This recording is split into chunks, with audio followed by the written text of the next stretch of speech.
Live from the Jolie Pearl Oyster Bar downtown facing Town Square, Bed Rivers presents Jimmy Ott's Game Time on 1045 ESPN Baton Rouge. All right, this is the part of the show where we bring on Wes Reynolds, and I usually try to jinx him on Indiana.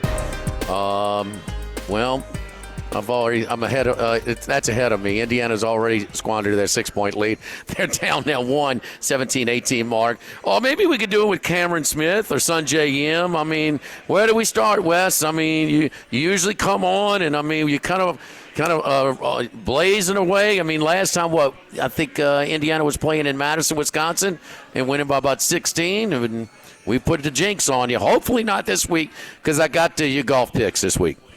Yeah, and right now Indiana, as you mentioned, has given up the lead. They're down 1 about 3 minutes into the second half. But somebody else besides Trace Jackson-Davis is going to have to score for this team. And that's kind of the problem with Indiana. It's kind of similar to what you have at LSU, although you guys are way more athletic on the hardwood and, really good defensively. But tough time hitting jump shots, Jimmy. And that's what Indiana has, especially from distance. So we'll see what they can do. Ohio State basically is a jump shooting team, so you want to force them to put it on the deck here. Don't leave them alone for 3, and that's why you lost the lead. Yeah, Jackson Davis with 18. 18. The second leading scorer, 5 with Johnson. So 18 of the 38 points for Jackson Davis. Make that 20 of 40 right now with that bucket as they regain a lead at 37-36. All right, Wes, you guys did your golf podcast this week, right? Yeah. Okay, as we restart, what was kind of give us a rundown of sort of the things you guys highlighted as we restart the golf. Yeah, we went ahead and obviously previewed this week's tournament, a shorter field, only 38 players, because the Tournament of Champions is exactly what's in the title. The guys that were champions of PGA Tour events last year in 2021. So 38 players this week, and Xander Schauffele also included in that because he did win Olympic gold over in Tokyo, albeit he did not win a PGA Tour event. So we went and covered that. As you mentioned, we got the leader right now, Cameron Smith, 8 under par. The best putter in the field on Bermuda. Really, when I do my models, Jimmy, and I go over the last 36 rounds, and I look at strokes gained for all these different aspects of it, and I looked at strokes gained putting on Bermuda, and Cameron Smith was number 1 at the top of the list over the last 36 rounds, and wouldn't you know it, he's leading the field today in strokes gained putting, gaining about 3.5 so far on this round. So got a couple guys in there at least, and then we did kind of like a once-over of the majors in terms of who we're looking for here, anybody that maybe we would look at any time to win a major, or maybe guys we're looking at, especially for the Masters since the prices are up, and also the other majors. Now, the PGA and the U.S. Open, that stuff isn't up at most shops. It's only up at a couple places because obviously there's a lot of golf to be played that's going to affect those prices, but Masters prices pretty much up everywhere. Hey, so we follow our local guy in Sam Burns, and gosh, I'd say the average tournament he was maybe 50-1, something like that. Those prices are gone now, 16-1, short of field here, but still. What do you think for like a full field, 20, 25-1, something like that? And maybe he, along with some other golfers, that those big numbers are no longer available. I don't know. Maybe a Hovland. I don't know, just throw some numbers that the horse is out the barn for some bomb prices on a group of golfers. Yeah, you mentioned your guy Burns from LSU. I know some people that got him in the 80-1 range to win the Masters, and then I went to look it up, and he's about 50-1 right now, or 45-1. He would be one of those guys I might be looking at to win any time major, basically, where you go a player to win a major. It doesn't matter which one it is. And I've seen him anywhere 16, 18-1. What I want to see out of Burns, who's now number 10 in the official world golf rankings, I want to see him do it against really good fields. And credit for him. I mean, you never have a bad field on the PGA Tour week to week, but you want to see him in some of these better tournaments, maybe some of these like WGCs or the Players Championship. can you compete with the big guns every single week? Can you compete with the Thomases and the Rahms and the Shoffleys and the Rory McIlroys week in and week out? But yeah, I do like Burns' chance maybe to win a major anytime. I'm not sure which major, but he'd be somebody I'd be looking at. You mentioned Hovland as another one. I do think from a chalky perspective, you're going to see Justin Thomas win a major this year. I just think having Bones Mackay, who is Phil Mickelson's old caddy, on the bag this year, I think that's going to make a lot of difference for Justin Thomas. All right. So what did you see out of Cameron Smith and Sungjae Yim, two of your picks at 8 and 6 under?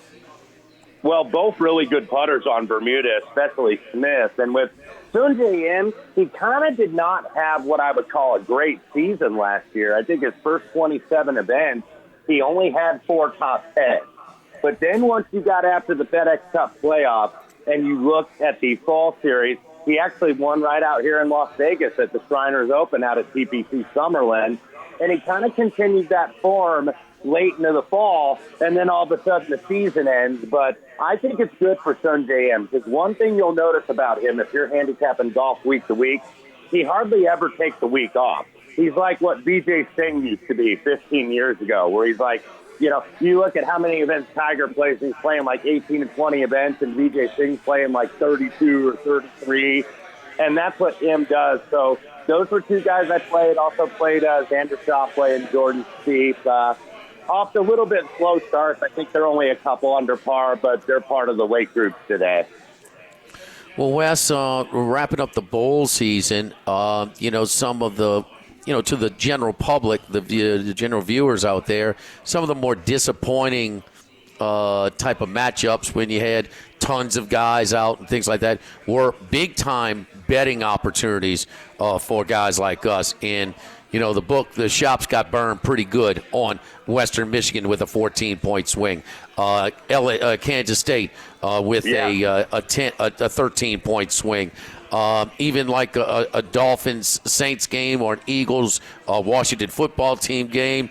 I mean, so now that we get into the last week of the regular season, well, this is standard here, but information gathering, I mean, there are, where it kind of kills the quality of the game, there's still some betting opportunities for this last week.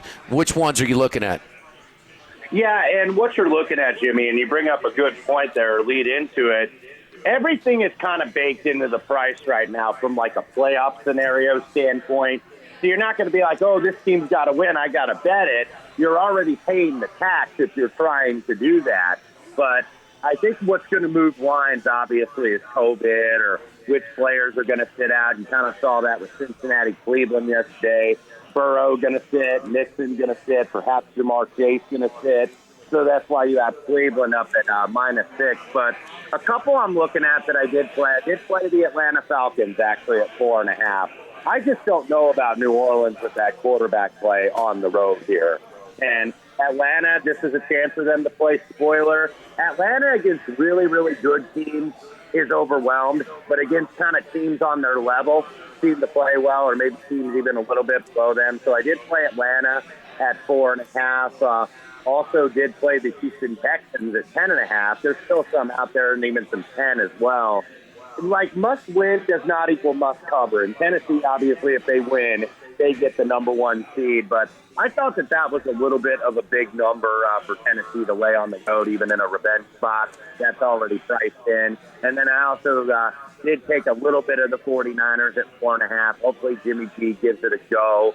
I think he obviously gives them a better chance rather than Trey Lance, because I think that kid is still developing. So, a little bit low volume this week, though, Jimmy. For the contest, we got to find 5, but I don't know if I'll have 5 bets, at least besides this week.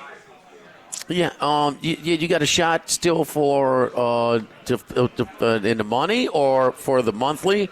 What is it with the Circle Million? In the Super Contest over at Westgate, we do. Okay. But we need to go 5-0, I think, to really clinch that. We're kind of on the periphery, kind of hanging over the west here. But in the circa, we went a little over 60%, and that's pretty good, and that's top 10% in the field. But unfortunately, you got dudes going 75%. So, and you got 4,000 entries, man. It's like 60%, never anything to sneeze at. You'll take that every year, but not going to get it done in that big of a contest. I love the guy that Mitch and Paulie had on this morning on VSiN, who's one of the 5 left in the $6 million Circa Survivor, and he's got Kansas City, and he's like, I'm betting more on them. I'm not hedging. I'm betting more on them. They're going to win. It's a joke. I already got a spot picked out in Spain and Costa Rica that I'm buying with my win-ins. Yeah, I wish I had that kind of confidence, man, because I'm always so damn cynical betting these games. We're always waiting for the other shoe to drop, man. We're like, oh, my God, how can we lose this game instead of like, we're going to win? We're always looking at the negative like, okay, how is this going to screw us over in the end? Yes, indeed. Well, hey, hold on tonight. I'm with you on the Hoosiers. I am with you on Cameron Smith. We will see. Indiana's up 42-39. They were just up by about 8, but now I'm showing all kinds of scores on this. 45-39, 45-39. Indiana on top by 6. Cameron Smith, he is done. He is the sole leader at 8 under as well. Follow Wes at Wes Reynolds 1. Great stuff as always, Wes. We'll talk to you next week. Thank you, buddy. You bet, Jimmy. Thanks for having me. All right. You watching the hockey? Yeah, it's still 2-1. About 5 minutes into the second period, Minnesota with the lead over Boston. I gotta hand it to you, Jimmy. The lineup of guests that you put together for this show on a weekly basis, just the show's about a year and a half old now. The information we get out of them is tremendous, and it's stuff that I don't hear anywhere else. Last week, Colucci's given us backup goalie minutes, okay, yes, that leads to a win. This week, Wes Reynolds has given us putting stats on Bermuda grass from Cameron Smith. Yes. I mean, where else? I mean, we're talking about really inside baseball stuff, okay? So I got to hand it to you, man. He gets on his podcast and says, hey, Cameron Smith, on Bermuda grass, we like this, and he goes out there and he shoots. He's 8 under par. It's impressive. Yeah, Sanjay Yim, and he gave out Sanjay Yim, which is he's at 6 under with 2 holes left to play. He gave out Cameron Smith at 18-1, who's the leader right now. Spieth is not having a good weekend. Schauffele he's 2 under with about 5 or 6 holes left to play. So I mean, there is he's him and Matt. They do Humans, who comes on Tuesday. They do their podcast together, Long Shots, and so it's a great golf listen if you do bet on golf. And so you have that, and how about my boy Paul Stone, who told us about all the offensive linemen out for Washington State? Yeah. You don't think that made a difference in that game? It changed what we were going to do on the thing. LSU women's basketball, about 2 minutes to go in the first quarter. They lead South Carolina, number 1 South Carolina, 16-13. Just watching this game, Jimmy, South Carolina clear edge in the paint, but LSU's been getting some transition buckets. They've knocked down a couple of jumpers, and they are very much holding their own with the number 1 team in the country. Well, I could tell you what, they don't look overmatched. I'm sorry. They're not. They're not. There is an advantage in the paint for South Carolina. That's where they've gotten, I want to say, 10 of their 13 points. But no, they're hyped. They're up. It looks like the crowd is tremendous right now, really into it. So we'll see. But they're doing fine so far. 3-point lead at the 2-minute mark of the first quarter. Yep, and I'm trying to see if we do have any in-game on it. Not yet. So, yeah, we do. In-game is South Carolina's minus 2.5. Okay. So that's what they're projecting. That's lane. So good start for LSU. 18-13 now, late in the first quarter. At the PMAC. Workbox Services, one of Louisiana's leaders in construction, industrial, and residential on-site services, portable offices, storage containers, restrooms, roll-off dumpsters, all delivered to your site exactly when you need them and removed when you are done with your job, project, or event. We also customize containers for all types of use with shelves, lights, tool rooms, lunchrooms, even hunting camps. workshops. And all these units can come insulated for climate control as well. Martine Padial and Workbox Services celebrating 20 years of being in business in the capital city. And now second generation Hannah and Martine Jr. ready to take Workbox to the next level for the next 20. And don't ever forget, when it comes to your on-site number 2, Workbox Services is number 1. 382-5250 and WorkboxServicesLLC.com. Minnesota Wild kills a power play for the Boston Bruins. 12:45 in a second. Still Minnesota 2-1, and Indiana now up 6, 47-41, 11:26 mark in the second half there. Game time presented by Bet Rivers here at Jolie Pearl Oyster Bar on 104.5 ESPN Baton Rouge. Live from the Jolie Pearl Oyster Bar, downtown facing Town Square, Bet Rivers presents Jimmy Ott's Game Time on 104.5 ESPN Baton Rouge. All right, 19 to 13 LSU over the South Carolina Gamecocks. One in game is still South Carolina -1.5 now. -1.5. How about that though? -1.5, but the money line LSU is favored -118 to South Carolina -109. There you go. Oh, okay. That's different. You asked me for some numbers. Caleb pointed 6 points early for LSU. What's the field goal percentages? Rebound, they're holding their own on the board, or LSU is shooting 71% from the floor. Oh, a lot of those points in transition. They've gotten some layups. 35% is what South Carolina is shooting from the floor, and the rebounding edge goes to the Gamecocks 10-6 so far. But they've turned South Carolina over 8 times. 8 turnovers in just right at 10 minutes of action. Open look from 3 from the left corner, but South Carolina kind of overreacts, and a little ball fake goes easily by the South Carolina defender for a little 12-foot jump shot, nothing but net. So that high field goal percentage continues to climb. They haven't shot a 3-pointer yet in the game. There you go. The mid-range game in the facing extinction. Mm-hmm. You know, what do you think Mulkey's worth on the bench? Wins per year. I was thinking about this. We talk a lot about wins above replacement in baseball. What does it mean, Charlie? What is it?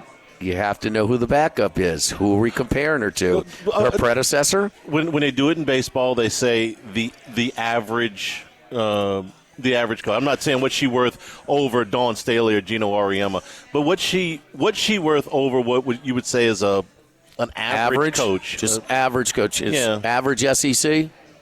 Yeah, an average SEC coach. My number was about 8 games over a season. She's worth about 8 more wins. How many conference games do they play? 18. And I'm sorry, 16. So the average coach would be 9-9 in the league. So she will probably be about, moving forward, 14-4. This year, can they go 13-5 in the league? I played out their schedule, games that they'll be favored in, games that they'll not be favored in, just as a 13, 12. I got them to 23-6 overall, which is 13-5. What's the conference record? 13-5. 13-5. 13-5. Do you remember? They've already won 2 games. You remember her introductory press conference at the PMAC? Oh, I was there. We went to the rooftop patio at the Chimes and doing a show, and you talked about the event and things like that, and we said, I think they can make the tournament. I mean, that was I'm just no, you laugh, but that exactly was, what we and said. that was kind of a big deal. That was sort of a confident take. She has. This is something special that's going on, man. She's special. We knew that beforehand, but what she's done, and I mean, look, even Nick Saban in his first year, in that transition year, the first year, man, you never come out of the gate like this. And I mean, the ranked teams that they have beaten, ranked teams that they have beaten on the road, and now, with this lead here against South Carolina. She's remarkable, and I can't see the entire crowd, so I don't know quite how many people are in there. Well, the lower seats are all full. I know that she turned the lights out on us at Louis and said, I'm not turning the lights back on until y'all go buy season tickets, and it worked. So they increased their lead. It's up to 25-16, and their in-game is now at -1.5. So the LSU Tigers at -1.5 with a 25-16 lead. Middle of the second quarter. We going to penalty box here for Minnesota. Love how the people with their beer at these hockey games just beating on the glass. This is bizarre, man. So we got. What did Kaluch say? It was going to be a tight checking game. Yes. It is penalty after penalty after penalty in this damn Minnesota Wild Boston Bruins. Chippy to say the least. This is a chippy volleyball game. These guys, they love beating the crap out of each other. Unreal. They won't show the scores. It's still 2-1. Still 2-1 midway through the second period. Still 1-1 with New Jersey as well. Lady Tigers up 9 at the PMAC. We'll rewind it when we come back. Game Time presented by Bet Rivers, presented by our friends over at Clark Crane, Chrysler Dodge Jeep Ram on US 61 in St. Francisville, because a great deal is worth the short drive at Clark Crane. And this might be our last Magnolia Bluffs football Sunday. But if the Saints get in the playoffs, it will not be.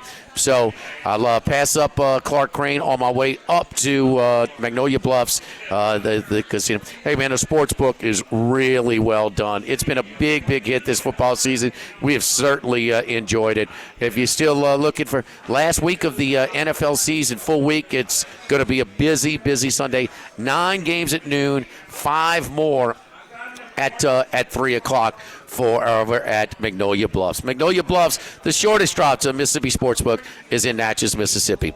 Game Time presented by Bet Rivers from Jolie Pearl on 104.5 ESPN Baton Rouge.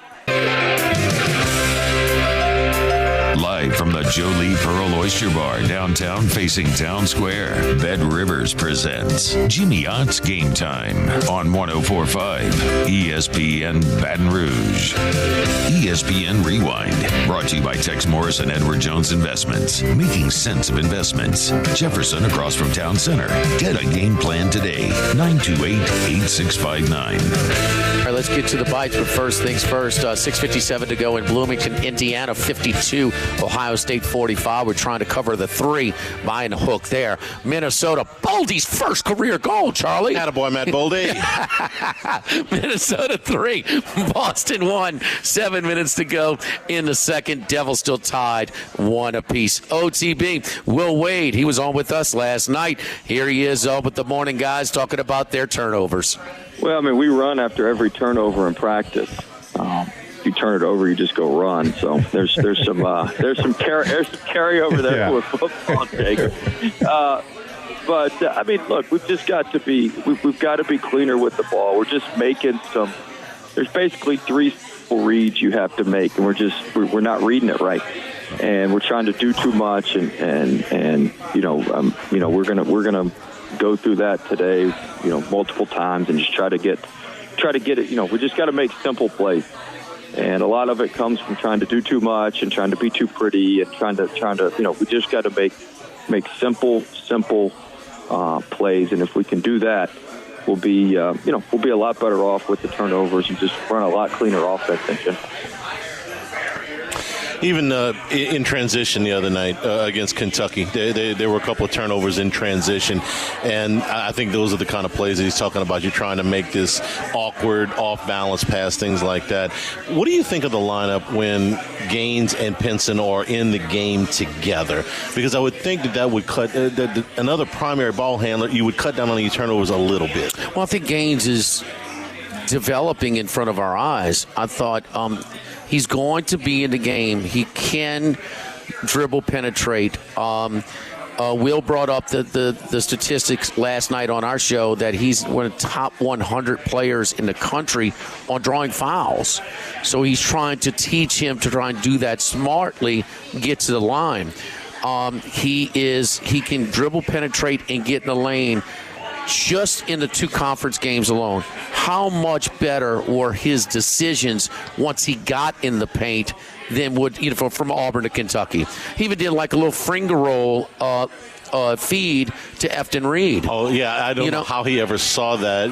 Did you see what Efton Reed did a good job. He showed his hands. He's agile. He's got skills, not just a stiff for a big guy. Billis was like, how did he see that ball coming? It came from directly over his head, but it was a terrific play. Now he finally got a couple of threes to drop. You don't want him ever to be a volume shooter, but he has to at least take those for the defense to respect him. Pinson, I'll tell you what, they're both quick and they both have really good hands. I mean, Gaines had 4 steals and deflected. I mean, and it's just his hands were everywhere. And in the last sequence of the game, Pinson with the reach around tip to kind of tip it from Mintz to Korea, and then he got the ball on the dunk. Got it back. But those two guys, those guys, if you look at their build, they're kind of slender and oh man, you can body them. You can, they probably just want to, spot up and hang on the perimeter. Those guys play defense. Gaines' hands in particular are unbelievably quick. So Minnesota's on a power play again. Every time I look up. On Colucci. Hunt and Hill. Here's Pete Futak from collegefootballnews.com on the possible 12-team playoff. Their 12-team playoff proposal is actually really good.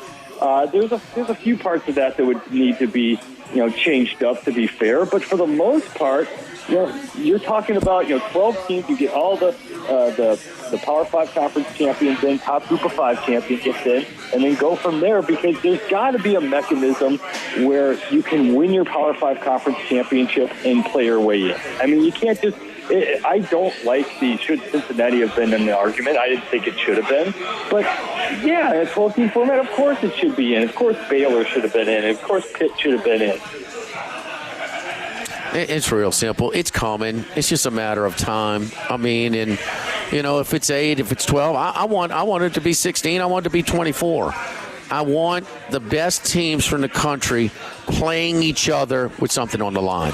And so we used to have none. Then we had one, the BCS. Okay, at least we didn't have Washington and Nebraska not playing each other. Those drive me crazy. Michigan. Get the best was it Michigan and Miami? Michigan which year are you talking about? When they won the Rose Bowl and beat Washington State, and they split it with Nebraska, 97. Split with Nebraska. Yeah. Okay, split with Nebraska. Maybe okay. So and we went to one. So there was one, ultra important game, and the other you decide how important those were. Whether it was BCS bowls, also whatever. Okay. Then we went to 4, so there's 3 games. So if we go to 12, there'll be 11. If there's 8, there's 7. Yes, I want as many as I can have. Monday's a very important day. This committee will meet before the game. They'll meet that morning. They do this every year. In order for them to instill a playoff of however many teams before the TV contracts run out in 25, they've got to have a call pretty much inside of a couple of weeks. We'll know out of that meeting if they can agree on a structure, because if you want this in place for the 23 or 24 season, that time is now. So Monday's a very, very important day where this is concerned. Okay, here is John Brady on with Matt this afternoon talking about LSU's Will Wade and LSU's defense. Well, they've changed personnel. Eason is a bought-in defender. Pinson's a bought-in defender. The guys they have out there are just better defenders, more receptive. And also, as a coach, I've always said you get what you tolerate, you get what you emphasize.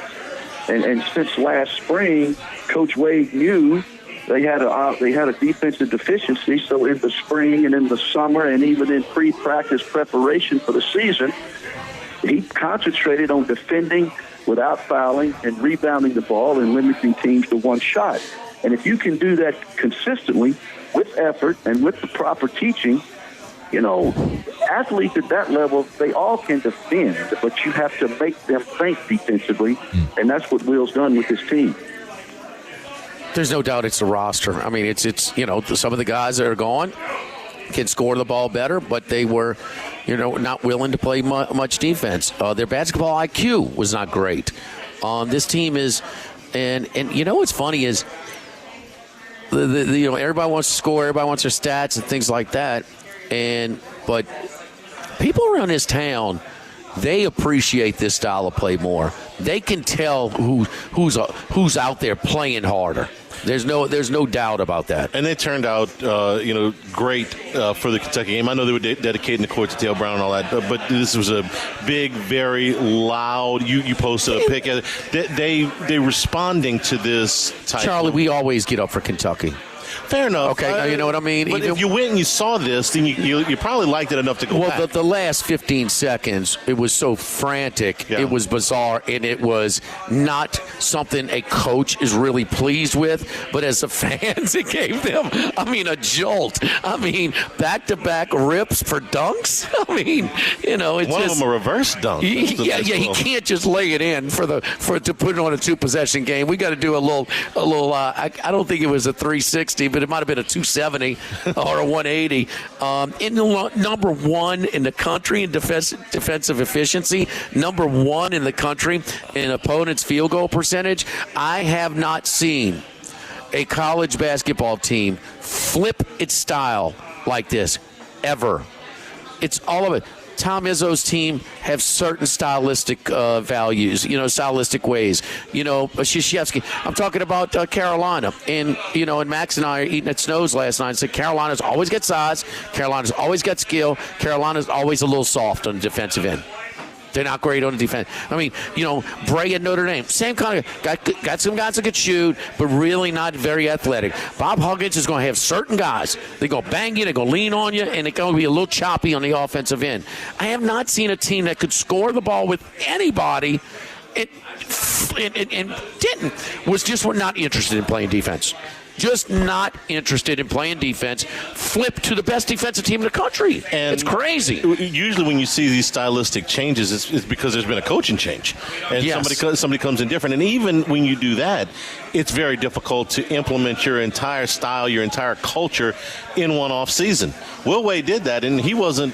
They weren't changing coaches. He was the coach. So you don't see this with coaching changes. And one more thing with regards to that defense, Jimmy, the coach can preach it all he wants. You can change schematics and all that stuff. You can press more, but those players got to buy in. And you said something before, long before the season started.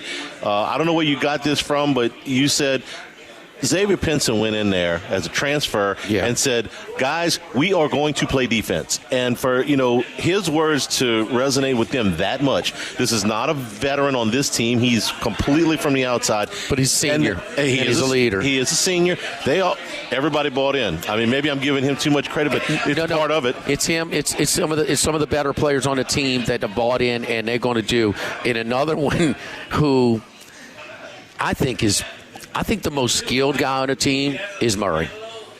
For a freshman, he's got some smooth moves, okay? Yeah. He's going to get ready. He had the injury in Auburn. They missed him. And we got the information from Will, and he's told me multiple times on the show, like, he doesn't walk around with a chip on his shoulder. It's more like a boulder. He's walking through the quad, going from class to class, just pissed off at the world, okay? And he is...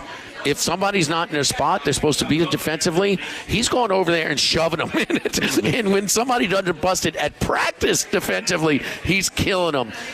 Those kind of guys are special, man. Those kind of guys are special. At halftime, LSU 34, South Carolina 28. The end game is -2. So that's for the final score. The final score. That's not second half score. Second half score, and only they would have South Carolina -4. Okay? So for the end game, that is the final score, LSU -2 and 129. Right now, to win the game, LSU money line -143, South Carolina +110. And the spread before the game was 8? 8, yes. I tell you what, it's a new day when you got different people calling us up, asking what the different vendors, different remote stops, asking us what channel the women's game is on. Kim Mulkey, this would be you think it's hot now? They beat the number one team in the country. The bandwagon will be full, man. I mean, you want to keep the lights on, you go to see Kim Mulkey's team play. Without giving a car away at halftime. No, not a paper airplane if you come. We'll come back and wrap it up here from Jolie Pearl Oyster Bar, where every Thursday night it's $1 Gulf Oysters on the half shell, $1 raw Gulf Oysters, $1.50 classic char grills, $1 off draft beer, $2.50 domestics, $5 house wines and fresh margaritas. The yoga club is out there, even through some chilly weather tonight, every Thursday night from 6:30 to 7:30. Have live music. Tomorrow night it's Chris Allen and Dakota Savello, and Saturday Mike Hogan, and every Sunday at Jolie Pearl is Songwriter Sunday that features $12 bottomless mimosas. Minnesota 3-2 at the end of 2. Boston got one in on us to cut the lead in half right before the end of the period. Game Time presented by Bet Rivers from Jolie Pearl on 104.5 ESPN Baton Rouge. Live from the Jolie Pearl Oyster Bar downtown facing Town Square, Bet Rivers presents Jimmy Ott's Game Time on 104.5 ESPN Baton Rouge. All right, Indiana looks good. 37 seconds to go. The Hoosiers up 67-51. So that one is in the books. Colucci is kind of going 1-0-2. I think so far. I mean, maybe 1-1-2. I think the under is going to have a tough sledding with 3-2 at the end of 2. The Wild is up 1, and he's tied with the New Jersey Devils. Later picks tonight, he has the Las Vegas Golden Knights and the Chicago Blackhawks. LSU Lady Tigers at the PMAC in front of a big crowd, maybe about 9,000 or so. 9,500, kind of our estimate by looking at some of the spots. They're up 6 at half. In-game at Bet Rivers has them -2 for the final score, Charlie. Warriors lead the Pelicans 37-29. It is about halfway through the second quarter. Down at the blender, and the live line on that is Pelicans -5.5. All right, Iowa and Wisconsin. Do you fade Wisconsin after the big road victory, 12.5-point dogs at Purdue this week? Yeah, absolutely. We college basketball and the emotional swings. Absolutely, we fade them. All right, Wisconsin's 2.5. That's a light number sometimes at home against the Iowa Hawkeyes. For Kevin McDonald pushing all the right buttons back in the studio. Hey, tomorrow we're at Ruffino's, 10 a.m. to noon. Game Time presented by Bet Rivers here from Jolie Pearl on 104.5 ESPN Baton Rouge.